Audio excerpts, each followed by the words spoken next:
Hey, welcome to Art of Hitting channel. Listen, we got a nice one for you today. We got Gene Smith, the editor, the innovator, the creator of Softball Magazine, and what he added to softball history.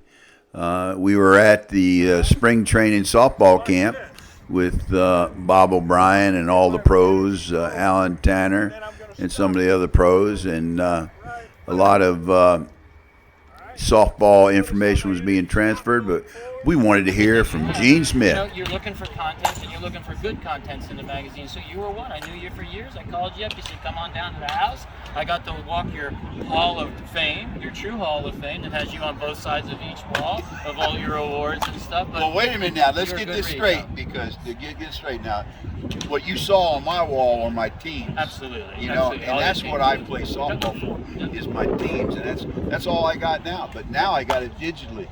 You know, right. I think when I did a big thing. And we're going to have you on our podcast. Gene's going to be on our podcast. It's a good day out here at Viera Park. What field we got, Gene, here? We are on the White Quad. Okay. I have Gene Smith, my old buddy from how many years? Oh my goodness, 25 years now. 25 years. Yes, sir. Softball Magazine creator, writer. Tell us a story about how you started Softball Magazine. Well, Softball Magazine got started right here in Brevard County, Florida. One weekend I was at a tournament, and I walked up to the tournament director and I said, why do you only have so little teams? And he says, well, what do you want me to do? There's 3 tournaments right now going on in this county, and none of us communicate. And I said, this is ridiculous. There should be a magazine for our sport or some type of newsletter. So from there, within the first couple months, I started, it was called Brevard Softball Magazine. It's actually our corporate name.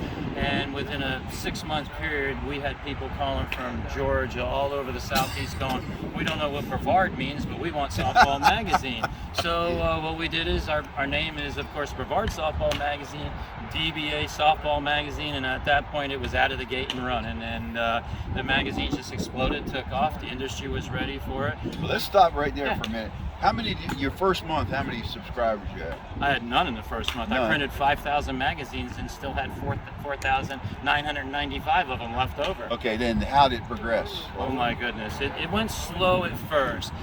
Through the late 90s into the early 2000s, it went slow.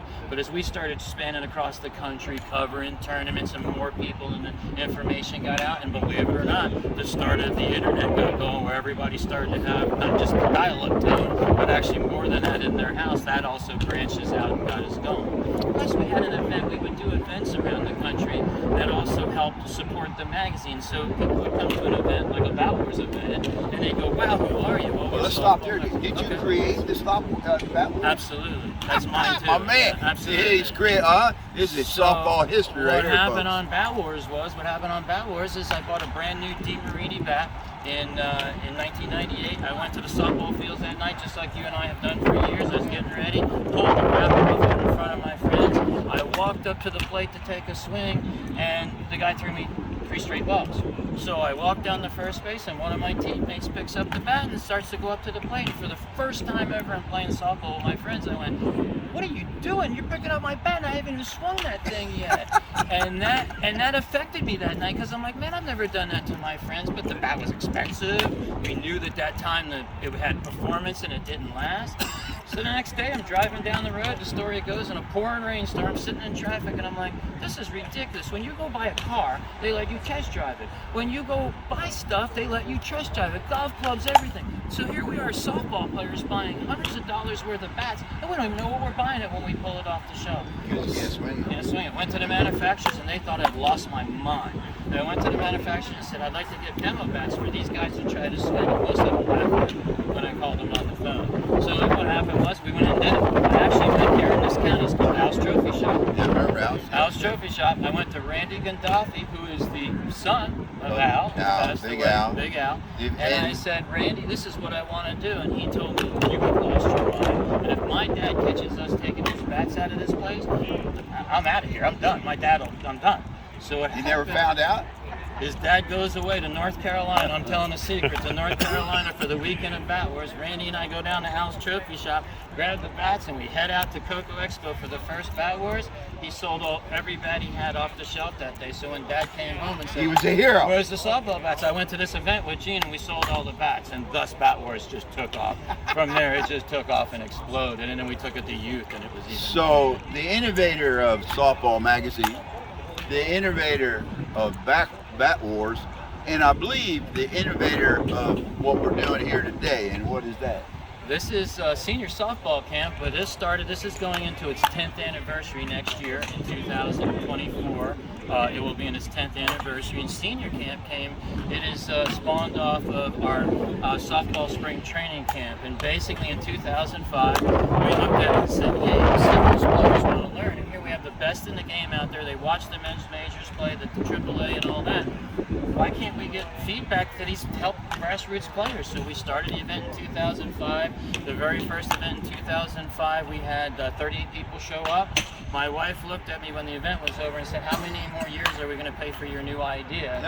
And the very next year it started to take off, and then of course the rest is history. At one time we used to do 2 weeks, 300 people, 150 on each week. But again, like anything in life that's happened, is COVID really took its effect on that, and it's brought us down to 1 week right now, but we still do 1 week. In March coming up, on March 14th through the 16th, it will be our 20th anniversary, and it's going to be huge. Wow, All about 20 years. This is our 42nd event, both spring training and senior camp. So when we go in March, it will be our 43rd event that we have run. Again, another event, just huge success. And it's been easy, Ed. I tell everybody, they say, where do you come up with this stuff? I'm just a softball player that says, why don't we do these things? Because I love the game, and You're an innovator, dude. An innovator. So, Three things that now. Am I missing anything that you?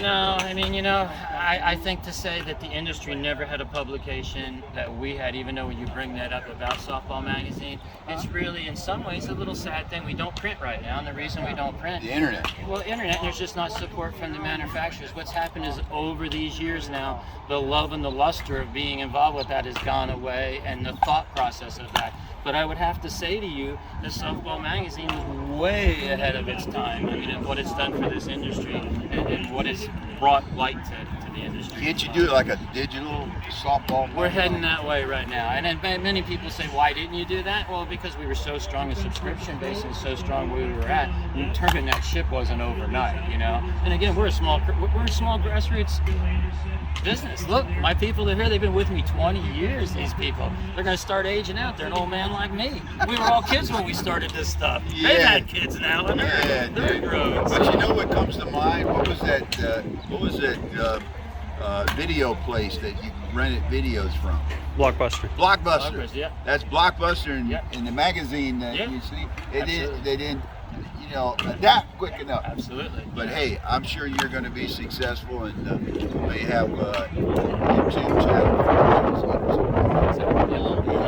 Yep. Well, listen, you've done a lot of articles. I remember, it's funny.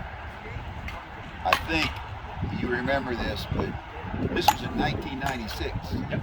You called me up, or I probably called you and said, Gene, why don't you do an article on me? I don't know. Or did you call me? I don't know. No, that would be your normal MO. No. But what really happened was, even back then, your titles with Orange Crush and everything you had, you're looking for content, and you're looking for good contents in the magazine. So you were one. I knew you for years. I called you up. You said, come on down to the house. I got to walk your Hall of Fame, your true Hall of Fame that has you on both sides of each wall of all your awards and stuff. But well, wait a minute now. Let's you're a get good this read, straight, though. because to get straight now, what you saw on my wall are my teams. Absolutely. And Absolutely. All that's your what I play softball Yep. for, is my teams, and that's all I got now. But now I got it digitally, Right.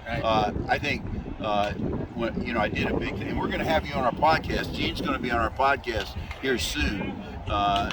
We'll have to get a date, but Gene is a big part of softball, and obviously the innovation that he's done in softball has been great for the game, and it just expands it. And when he does have a YouTube channel or something, you need support, the Softball Magazine and my man here. But getting back to that article, you did a good job on the article, dude. And it was like I think when we were talking, and I said, "Well, I don't know, man. I think my softball career is almost over." Yeah, exactly. 25 years ago, right? 27. 27 years. Wow. Yeah, exactly. 27, and it's been the greatest 27 years. So you guys out there in softball land that are young guys, man, there's a lot of future at this. Like the guy behind this camera is Dan Carlson, my co-host on the podcast. This guy's going to be a hell of a player as he goes through. Awesome. Yeah, he's developing now. We got him out of Canada, get that Canadian shit out of his. So what's next now? For me, what's next in the magazine? I think we just keep doing what we're doing. We are looking for the digital and all that we're probably going to shift gears and move to more. But still just basically doing what we're doing. I think I'd have to say to the people out there with everything, and I'm not trying to soften up on them, but with everything that's going on in the world today, I like it when you can come to a softball tournament, when you come to a softball event like we host every year like this, and if you look around, there is such a mixture of people and personalities and cultures and everything here from Europe and everywhere. And you want to know something? We get along and love softball for 3 days like we're a family. And that's what we all need to do in the world right now. Just stop. Maybe we ought to get the whole world playing softball, huh? There you go. There's an idea. Calm everybody down. Yeah, there's an idea. So, well, listen, I'm going to keep this short, okay. But this is a hell of an interview. I'm glad I'm able to do that, Cool. kind of returning the favor. Yes, but sir. This guy belongs in the Softball Hall of Fame for a lot of reasons. Are you going to play again? starting to play. This guy's a good softball player, too, Starting to man. play a little bit again. I love you, brother. Thank you, man. Yeah, man.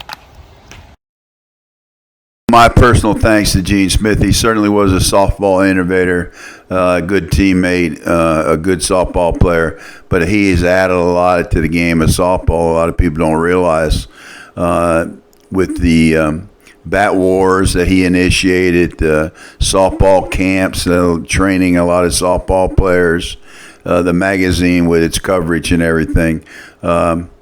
Gene's one of them silent heroes. Gene should be in a softball Hall of Fame just for what he's done for softball in general. Hey, Gene, you definitely are the main man, my buddy. You're one of the good guys, man. Keep up the good fight. We like you, Gene Smith. Yes, sir. He's the man. That's what I'm saying right there. I hope you enjoyed that interview with Gene Smith, and Gene will be a guest on our podcast sometime in January, a date to be determined. But look for all your softball history and news to the Dugout on Spotify, and don't forget to hit subscribe.